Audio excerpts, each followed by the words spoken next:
At round 5, Jason Raines became the first rider to record multiple wins. And with his first victory since the opening round, he reconfirmed his status as the man to beat. The rest of the riders need to be on their game if they hope to catch him at the track they call the Spartan.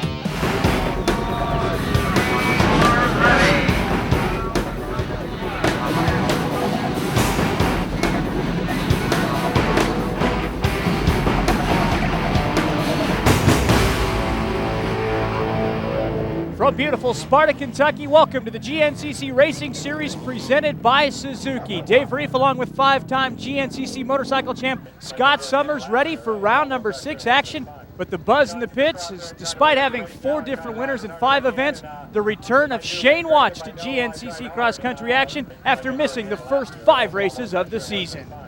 The wrist is pretty average. I mean, it's going to be probably next year before I'll be 100% to race. But I'm just out here to try my best. I haven't been able to ride at all, so I'm just give it a shot today and see how things go. Hopefully I'll be able to finish and maybe get a good result, but and we'll just find out at the end of the race. Jason Raines is the only repeat winner, as Steve Hatch, Rodney Smith, and Mike Lafferty have also joined him atop the podium. All will be in competition today at the Spartan. It looks good. It's fast. It's got a lot of grass tracks. It's got a little mud, little rocks, little roots. It's got a little bit of everything. It's going to be a good 3-hour race. My Ampro Yamaha has been working really well this year, and I just hope I can ride it well enough today to put it in the top. Here's a look at the guys to keep your eyes on in the order of the points coming into this race. Jason Raines, the obvious points leader, and then it's Mike Lafferty, Fred Andrews, Rodney Smith. But everybody's going to be watching to see just how Shane Watts is going to do here today, Scott. Yeah, you know, Shane had an unbelievable season in 2000 and then wound up second last year. So you're anxious to see how he does. We are underway, and right away, take a look at this, the number 8 machine, that belonging to Robbie Jakes with the whole shot as they make their way now out onto the course. This course is pretty technical, so it's very important to get a good start because once these guys drop into the woods, there's not a lot of places to pass. Behind Jenks, it goes Raines, Garahan, Fred Andrews, Mike Lafferty. Saw Watts streak by there at about 7th. Looks like John Bennett brings up the rear. Here's a look at our course today, about 10.5 miles in length. And this course is all new for the GNCC circuit. Although they had a race at Sparta last year, it was on the other side of the interstate. So Jeff Russell and the Racer Productions crew have designed a totally new, all-virgin trail. So I'm sure the riders are going to enjoy it. A lot of rolling hills, some big long creek beds with a lot of big rocks. And right away, here is one of those creek beds. And there's Jason Raines taking a pretty creative line, jumping down into the creek and cutting a little bit of the course off. A legal move and a little bit of an advantage going that way.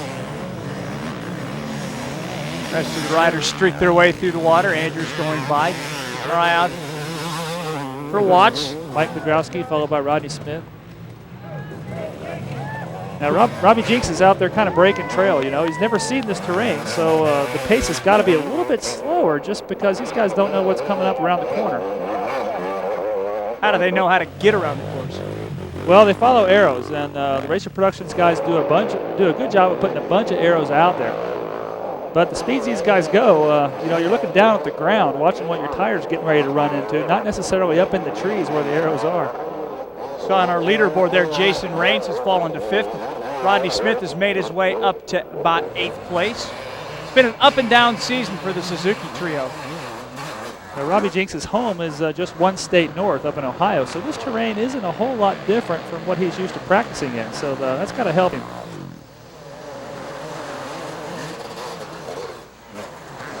There is Jason Raines, and you can see he's definitely fallen back. Not sure exactly what's happened to him. As Jakes takes a look over his right shoulder, seeing if anybody's out there to challenge his race lead.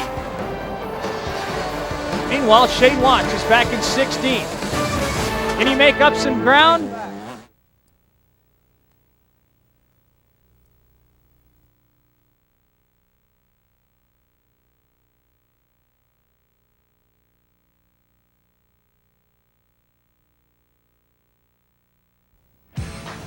The Spartan Grand National Cross Country Race is being brought to you today by Suzuki, maker of innovative motorcycle and all-terrain vehicles, and by MSR Off-Road Riding Apparel, innovative off-road riding apparel for riders with a single-track mind since 1971. Robbie Jenks still in command of round 6 of the Grand National Cross Country Series. Pretty good gap now on the second-place rider, streaking past the screen now. So that's Mike Lafferty in second, followed by Jason Raines. Jason's made up some ground.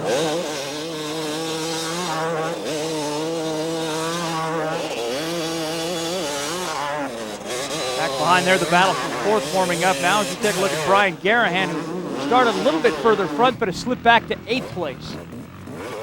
And what you saw earlier was a pit board signal. These guys don't have radio communications like some of the car race teams. They have to rely on reading these boards every lap to find out whether they're up or down, what position they are in, and how much ground they need to make up. Randy Hawkins needs to make up some ground, sitting back in 9th. As Robbie Jenks continues to lead. And look back, you can see the gap getting even a little bit bigger back to second. Yeah, this is an unfamiliar spot for Robbie. You know, he's been racing the series for quite a few years, but he hasn't gotten a lot of experience leading the race. And sometimes that can give you the jitters and force you to make mistakes. So he's getting some valuable experience right now. Jason Raines comfortably in 3rd. Behind him, one of the FMF Suzukis. That's Rodney Smith in 4th. I mentioned earlier, Scott, it's like those Suzuki guys have been either way up or way down, and nobody's on the same page at the same race. Yeah, it seems like they haven't had the best of luck this year. You know, Steve Hatch having mechanical problems, and you know, same thing with Mike Kudrowski at that first race. We'll just have to see what happens. Kudrowski is really good at the open races, you know, where there's not so many rocks and roots. Kentucky, there's lots of rocks and roots, so we'll see how Mike does today. Lafferty and Raines have made up some ground on your race leader. So has Rodney Smith. The key to riding in Kentucky is being very smooth. You know, those rocks and roots are always trying to change the direction of your front wheel. And it's critical how much you weight the front wheel as you roll over those obstacles. If you put a lot of weight on your tire right when you hit a root, you're going to be on the ground. And these guys know from experience exactly the kind of finesse it takes to get around this track without making a mistake. The top 3 are nose to tail right now. Let's jump on board with Mark Hyde, get a bird's eye view of the battle for 3rd. It's one of the flat portions of the course, Scott. Yeah, that's Rodney Smith, you know, using some of that experience that he's got from racing all over the world. Really nice body English, putting the weight over the tires. You know, the tires are what provide the traction, so as the lean angle increases, your body gets more vertical to weight those tires, to try to make traction where there's no berm. It looks like somebody's on the ground. That's Mike Lafferty, who's fallen back to 4th, was in this battle for the lead, actually, running in 2nd place. Now we'll have some catching up to do. Looks like he was beating on his hand guard a little bit, trying to get things straightened back out. You know, a crash this early in the race isn't that big of a deal. There's plenty of time to make up for it. There's Jenks, your leader, taking an outside line. There's, you see a bike come streaking up behind him. That's Lafferty already, back on the pace. Yeah, Mike's got really good technical skills. He's very good at sprinting in very technical terrain, and Kentucky's got plenty of that, so Mike's showing folks what he's able to do. Now he's gotten around the number 8 bike as Raines and Rodney Smith are waging a little battle of their own for 3rd. Whoa, hold on. That was uncharacteristic Rodney Smith, you know, that little pirouette move he just did. You know, Rodney's generally really nice with the finesse and the throttle, and it's rare to see him get a little out of shape. Great ride for Chuck Woodford, holding down the number 5th spot right now. It's the characteristic sound of a four-stroke, Mike Lafferty. That deep, throaty sound is the four-stroke machine, as opposed to the higher-pitched two-strokes that are chasing him. Courses like this one favor one bike over another? Yeah, I think so. You know, this has got a lot of off-cambers, very slippery, and the four-stroke power comes on a little more predictably, which means less wheel spin and more control. Darrell Raines, Jason's father, pumping in some gas. Our pit stops are fully underway. Lafferty in as well.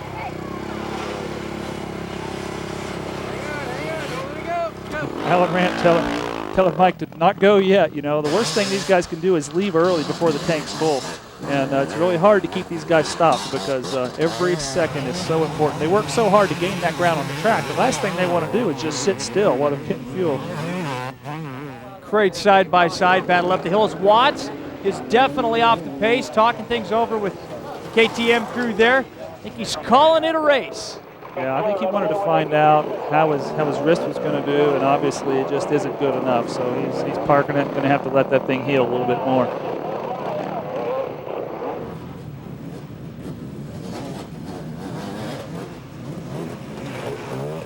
Back in the woods, we catch up with Rodney Smith. The boys doing some battle. Up and down, left and right, ruts, tree roots everywhere. You have to stay really focused. And this is a very physical game. It's kind of deceiving. You know, you watch these guys sitting on the bikes, going through the woods, but you have no idea how hard they're working. You know, every time they accelerate, it's like you're rowing a boat. You're pulling the oars really hard. And every time they brake, it's like you're doing a push-up. And you imagine as many times as they accelerate and brake, they're doing an incredible amount of physical output. And at the end of 3 hours, you'll see that kind of separates the men from the boys. Who's been doing their homework?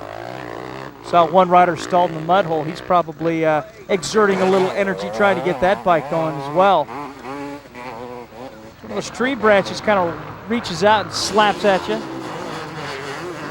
Chuck Woodford. You know, another thing that's going on here is, you know, Chuck Woodford, Fred Andrews are both teammates. Steve Hatch, Mike Kudrowski, Rodney Smith are teammates. And then you have Shane Watson, Mike Lafferty teammates. At the end of the season, you really want to beat your teammate because that dictates who gets the ride for next year. So yeah, these guys are all racing each other, but they all want to be the top Suzuki guy or the top Kawasaki guy or the top KTM guy or the top Honda guy as far as that's concerned. Of course, Josh McLeavely is the only Honda guy out there kind of running in the top 10. And then you've got the 4-stroke versus 2-stroke battle going on. Most of the guys still up to ride the 2-strokes. However, I think 4-strokes are the bike of the future. They run a little bit cleaner, a little bit more environmentally friendly machine, and I think all the manufacturers are going to be going that way in the future. Well, it seems like the bike has made some big strides too, especially in the last couple of years. Yeah, manufacturers are putting a lot of R&D into these machines, and they're obviously just as competitive, and in some races more competitive than the old bike that everybody thought, conventional wisdom said was the best race bike. The 2-strokes are lighter and they have more horsepower, but power character is very important, especially in this type of racing. And that explosive power isn't always the best. Robbie Jenks still within earshot of your race leader, Mike Lafferty, as Rodney Smith on the Suzuki holds down 4th. Pretty lonely company right now. Rodney's very methodical. He doesn't take a lot of chances. He really keeps an eye on everything that's going on. And very often, he's the guy that you're contending with at the end of the race. Well, approaching the halfway mark, we have 3 laps in the books here in Sparta, Kentucky. Jason Raines trying to chase down Mike Lafferty, your race leader, as Jenks has fallen to 3rd. Rodney Smith and Chuck Woodford on 4th and 5th. Back in a moment.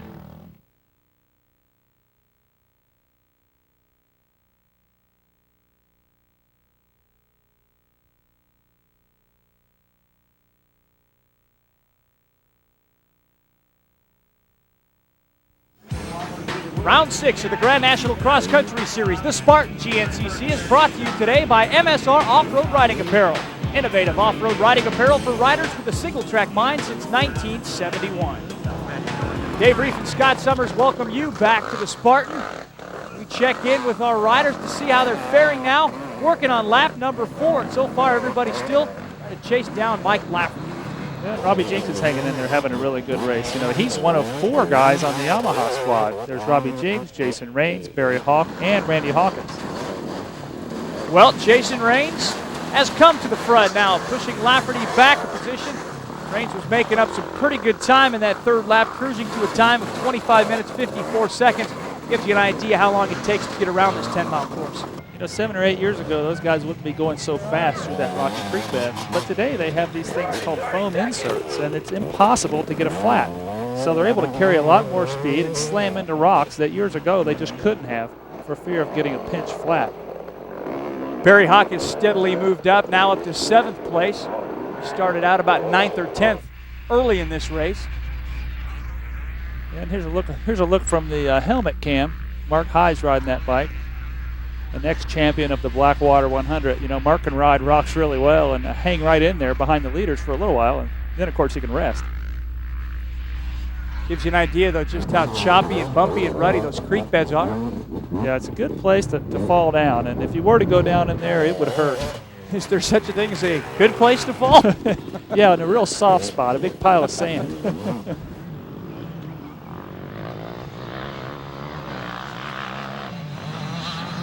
Robbie Jenks has moved back into second place. And that wasn't a guy cutting the cords, that was Mark Hyde. He's allowed to do that. Good battle for sixth going on now between Mike Kudrowski, the MX Kid. Barry Hawk has caught him. Yeah, a little splash of water feels really good to these guys. That evaporative cooling effect really works. The faster you go, the cooler you get. Back at the checkpoint, it's Mike Lafferty now back out in front. These guys are playing leapfrog up front. He's got to see third. Yeah, Jason's kind of staying right there within striking distance, and of course Rodney's working at getting there too. Now, do these guys know what place they are? Yeah, these guys pit crews are professionals. They do a good job of keeping the riders informed. That's getting to be a pretty hefty jump right there. Long way down into that wet, soft spot. Is that tough to kind of come down from a height with that kind of speed? Yeah, it sure is. Those G-outs are kind of hard on your legs because what happens is sometimes the suspension bottoms, and when that happens, all the force gets transferred to your legs, your quadriceps especially. In fact, late in the race, your quads sometimes will start cramping, and it feels good to kind of stand up, straighten them out a little bit, and that recharges them for a bunch more physical abuse.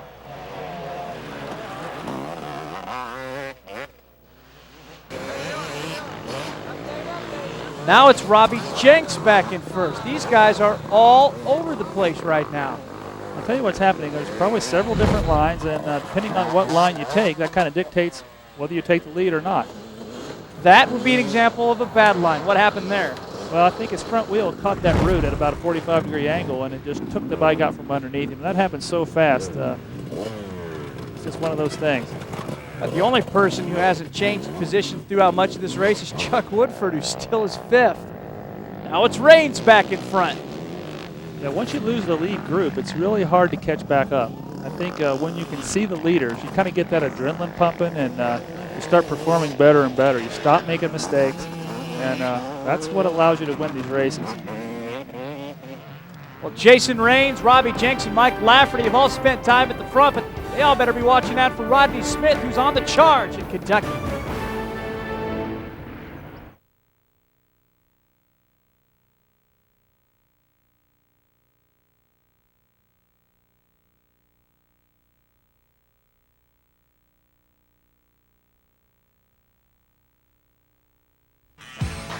The Spartan Grand National Cross Country Race is being brought to you today by Suzuki, maker of innovative motorcycles and all-terrain vehicles. Visit your Suzuki dealer and see the complete award-winning lineup today. Dave Reef and Scott Summers welcome you back to Sparta, Kentucky for the final time. Who's going to win this race? Well, it might just be Rodney Smith, who's taken over the lead. It looks like what we have shaping up here is a battle of the new guy and the veteran. Rodney Smith is 15 years older than Jason Raines.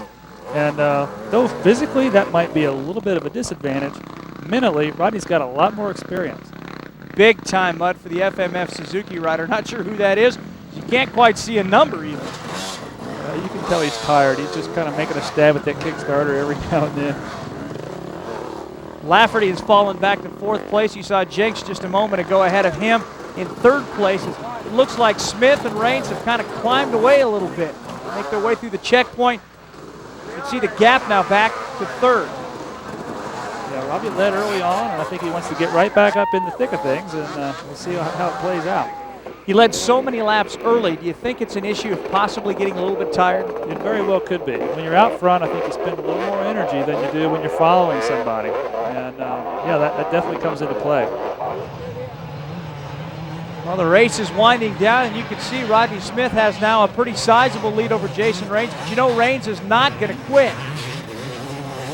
Yeah, Raines knows what it takes to win these things now. I don't think he gets intimidated by riding with guys like Rodney, like he did, last year and maybe early part of this year. Lafferty has definitely fallen back. Word from the course is he's got tangled up in some traffic, and that has cost him some time. Jenks is holding on to third, but now Jason Rains. Here we go again, back and forth. Rodney Smith, maybe a bad line through those 3 sections. Giving Rains the momentum he needs. It's youthful enthusiasm and a little bit of veteran experience at work here in the final lap. I think the top guys kind of play off of each other, you know. Right? If a guy goes through a section really fast, well, that guy behind him says, well, he did that. Well, I can do that too. And basically each rider just keeps raising the bar.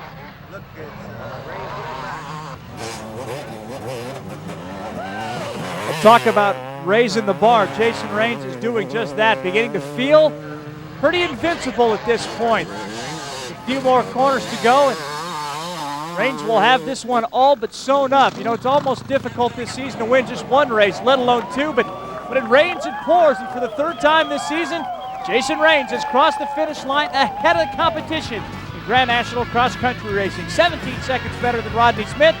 Robbie Jenks falls back to 37 seconds off the pace. Mike Lafferty and Chuck Woodford round out the top 5. But today it's all about Jason Rains. Everybody wants to know what's gotten into this kid. Well, I'll tell you what it is. It's winning. The whole race we were all together, and in the last lap, we came in to get the white flag. Rodney passed us all. I mean, he was actually a little ways behind about midway through the race.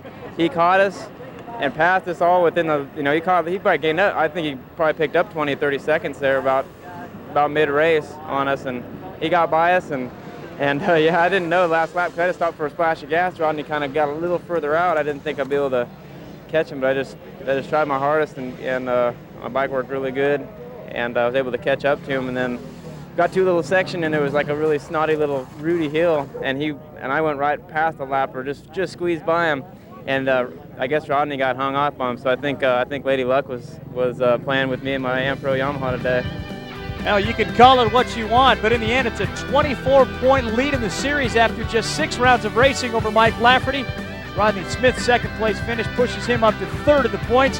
It's also his 4th top 5 finish this season. Yeah, you know, I actually, coming into the last lap, I took over the lead. I came from way behind today, you know, and my Suzuki is working awesome. And after the past few weeks and, you know, not really being up here on the podium, it was just good to get a good ride in. And I felt fast again today. You know, I felt like I could do whatever I wanted to do. I just, you know, just didn't put it quite all the way together. Tip the cap also, too, Scott, to Robbie Jenks, who led most of this race early. Yeah, Robbie did a great job. I think he's had a ride that he can be proud of, and he's a young guy. He's got a lot of career ahead of him, and I think he'll be there. Consistency is the name of the game, though, and Jason Rains sure had a great effort. Well, with 3 firsts, a 2nd, and a 3rd to go along with the 6th, the bullseye is firmly on Jason Rains' back, the winner in Spartan, Kentucky today. Next up, we head to Ohio. Until then, for Scott Summers, I'm Dave Reef. Bye-bye.